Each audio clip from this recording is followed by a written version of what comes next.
Good morning poker.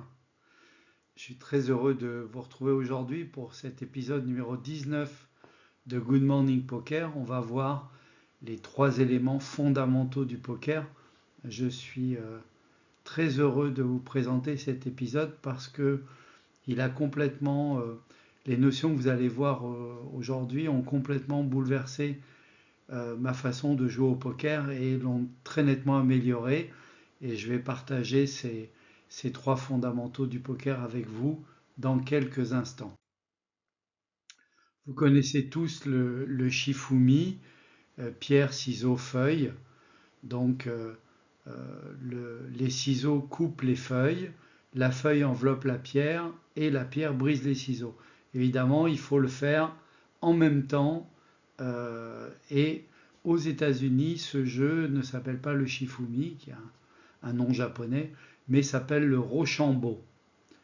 Euh, donc, on va voir quel est le rapport avec le poker.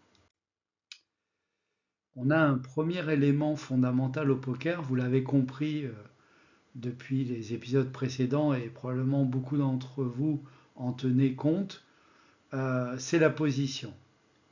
C'est un concept fondamental au poker.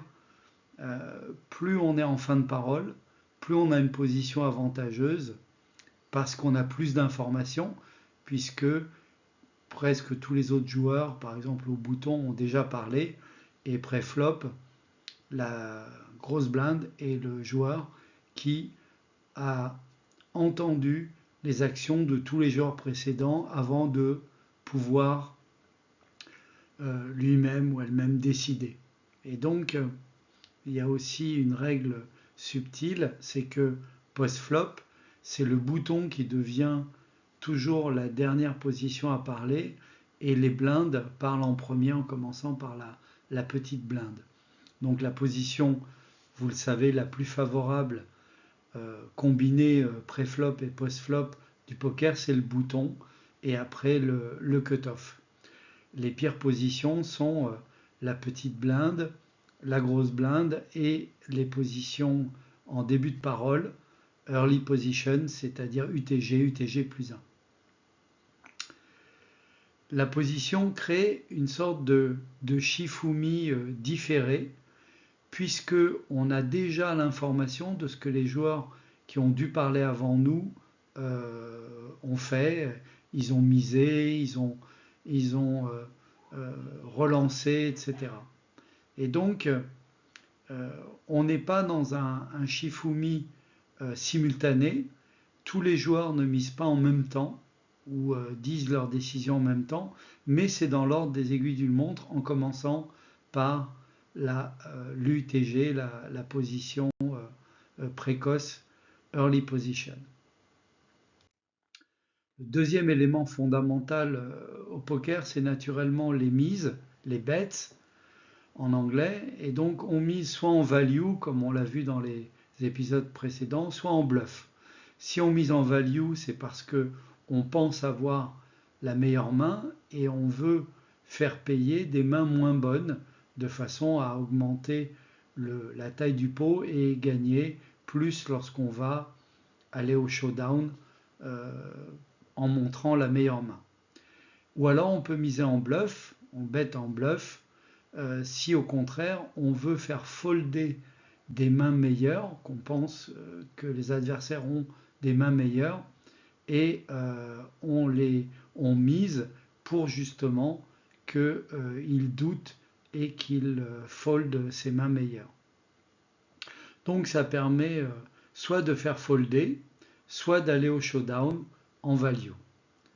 Miser, c'est aussi garder l'initiative dans le coup et contrôler le sizing de la mise, puisque c'est vous qui décidez combien vous allez miser. Les mises peuvent donc faire folder des mains meilleures qui auraient gagné au showdown, et ça c'est super important. On va le voir dans la suite du jeu, parce que si on ne jouait que des mains meilleures, on jouerait à la bataille, ça serait plus le poker, et donc on n'aurait pas assez de mains meilleures statistiquement pour pouvoir être un joueur gagnant. Il faut donc vraiment faire folder des mains meilleures pour pouvoir finalement être gagnant au poker. Et donc, on peut combiner cette action de miser avec le fait de miser dans une position favorable, c'est-à-dire après que quelqu'un, par exemple post-flop, ait fait check, et donc on peut faire folder un adversaire qui pense que vous avez une meilleure main que lui, mais en fait c'est faux, et on appelle ça la fold equity, c'est-à-dire le pourcentage supplémentaire qui s'ajoute à votre réelle équité de votre main pour faire folder et donc donne l'équité globale de votre main. Le troisième élément fondamental du poker, ce sont les ranges. Les ranges qui sont constitués de toutes les cartes que vous pouvez avoir, l'éventail de mains que vous pouvez avoir ou que vos adversaires peuvent avoir, comme on a vu dans l'épisode précédent. Et aujourd'hui, on ne raisonne pas en qu'est-ce qu'il peut avoir comme main, qu'est-ce qu'il peut croire que j'ai comme main, mais quel est l'éventail de mains que je pourrais avoir par rapport à ma position, ma mise, la façon dont je joue, etc. Et de la même manière, mon adversaire ou mes adversaires, que peuvent-ils avoir? Un exemple ici d'éventail de mains, 3-3+, c'est-à-dire toutes les paires au-dessus du 3 jusqu'à l'As, As-8 off plus, c'est-à-dire As-8 non suité et jusqu'à As-Roi off, Roi 10 off plus, Dame 10 off plus, Valet 10 off, qui est tout seul, au-dessus c'est la paire de valets, dans le schéma à gauche, et puis As 2 S suité, donc tous les As suités, les rois suités à partir de roi 6, les dames suitées à partir de dame 8, les valets suités à partir de valet 8, 18 suités plus et 9 et 8 suités. Vous vous souvenez le moyen mnémotechnique, ici pivot suité à 8. Ce qui est vrai, c'est que au showdown, on va non plus avoir un range, mais l'affichage, l'abattage des cartes réelles. Et donc, les ranges fonctionnent très bien dans les phases intermédiaires, pré-flop et au flop turn, et jusqu'à la river si on ne va pas au showdown. Dès lors que l'on va au showdown, les ranges se transforment en les véritables cartes que l'on avait. Et donc, voici le Rochampoc. J'ai repris le nom américain Rochambeau, j'ai rajouté poker, ça fait Rochampoc. Et on peut associer à chacun des trois éléments du Shifumi, pierre, ciseaux et feuilles, on peut associer l'un des trois éléments qu'on vient de voir. Les jetons, les chips ou les stacks, mais c'est les mises également, c'est ce qu'on mise. Ça, c'est la pierre. Bon, vous pouvez le matérialiser par le fait qu'un chip, un jeton, c'est solide, c'est une pierre, et quand on mise, bon bah, on lance une pierre. Les ciseaux, c'est la position. Alors pourquoi les ciseaux, c'est la position? Parce que, en quelque sorte, si vous êtes en meilleure position que quelqu'un d'autre, finalement, vous avez une information qui lui permet de couper ce que l'autre personne a fait ou n'a pas fait. Et donc la position prend en quelque sorte en ciseaux les positions précédentes. Et puis la feuille, ben la carte du carton, c'est du papier, c'est une feuille. Et donc les cartes, le range, c'est la feuille.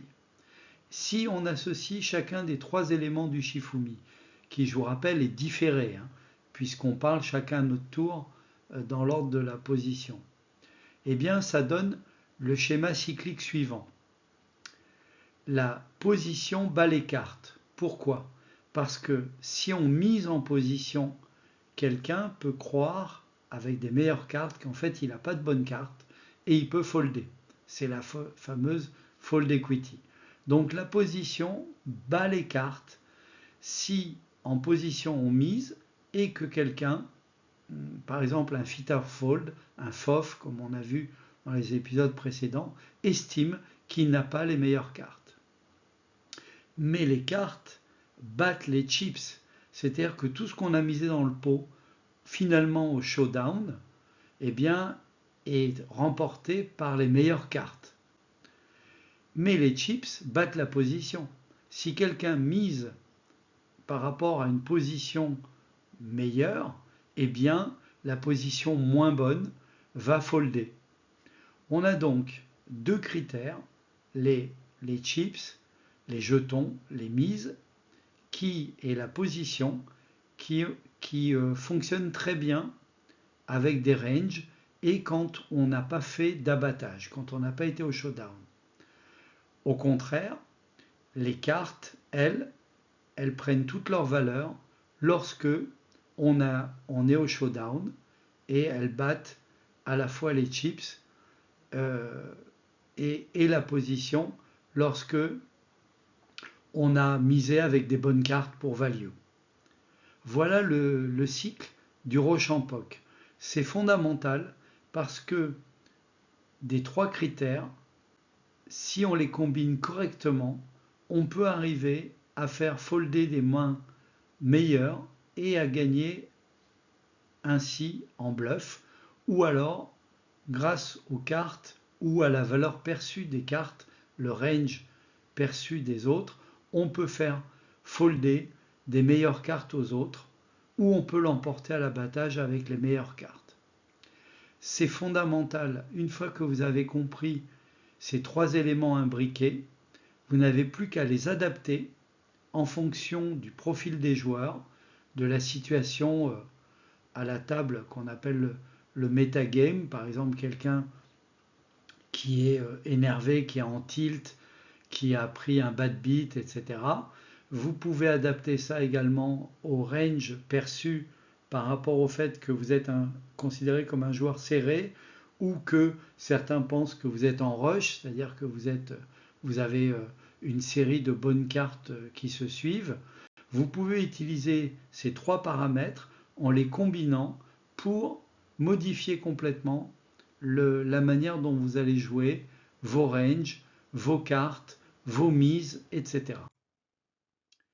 Voici un exemple de routine que j'utilise à chaque tour et qui vous permettra d'éviter aussi d'avoir des réactions trop rapides qui vous feront faire des bêtises. Et donc ça vous permet d'avoir quelques secondes de réflexion, que ce soit online ou encore plus en live. Et donc avant chaque décision, lorsque c'est à mon tour de jouer, je me dis toujours quelle est ma position. Donc je catégorise, est-ce que je suis en position en début de parole, est-ce que je suis en milieu de parole, est-ce que je suis plutôt en fin de parole, est-ce que je suis dans les blindes, et qu'est-ce que ça va donner post-flop. C'est-à-dire par exemple, si je suis au bouton, eh bien je sais que post-flop, je serai forcément le dernier de parole. Quelles sont les mises? Alors, qui a misé avant? Donc très important de regarder ce qui a été misé et aussi de regarder quel est le potentiel de mise après. Par exemple, est-ce que quelqu'un a un stack très très faible et il a un potentiel de faire all-in, un push or fold, ou est-ce que par exemple les adversaires qui sont après moi sont des adversaires agressifs, capables de faire un 3-bet si je mise, si j'ouvre par exemple le coup en misant, et donc aussi si je décide de miser, pourquoi je mise, ou pourquoi je vais faire un call d'une mise précédente, ou pourquoi je vais faire un 3-bet d'une mise précédente. Et donc le troisième élément de routine, c'est quels sont les ranges, non pas quelles sont les cartes des adversaires, on ne peut pas les deviner, mais quels sont les ranges. Cet adversaire a ouvert UTG, c'est un adversaire extrêmement serré, extrêmement tight, donc sa range de cartes, ça va être par exemple valet plus pour les paires, et puis par exemple as dame plus off suite, et puis peut-être as 10 suité plus, etc. Est-ce qu'il a des Broadway dans sa range? Est-ce qu'il a des, euh, des connecteurs suités dans sa range? Est-ce qu'il est un fan des As? Est-ce que par exemple il est capable d'ouvrir UTG avec As-2 off, etc. Donc une fois que j'ai posé le range des adversaires qui ont déjà pris la parole, j'essaie de voir quels sont les ranges des adversaires qui peuvent parler après moi, et par rapport à leur stack et par rapport à leur agressivité.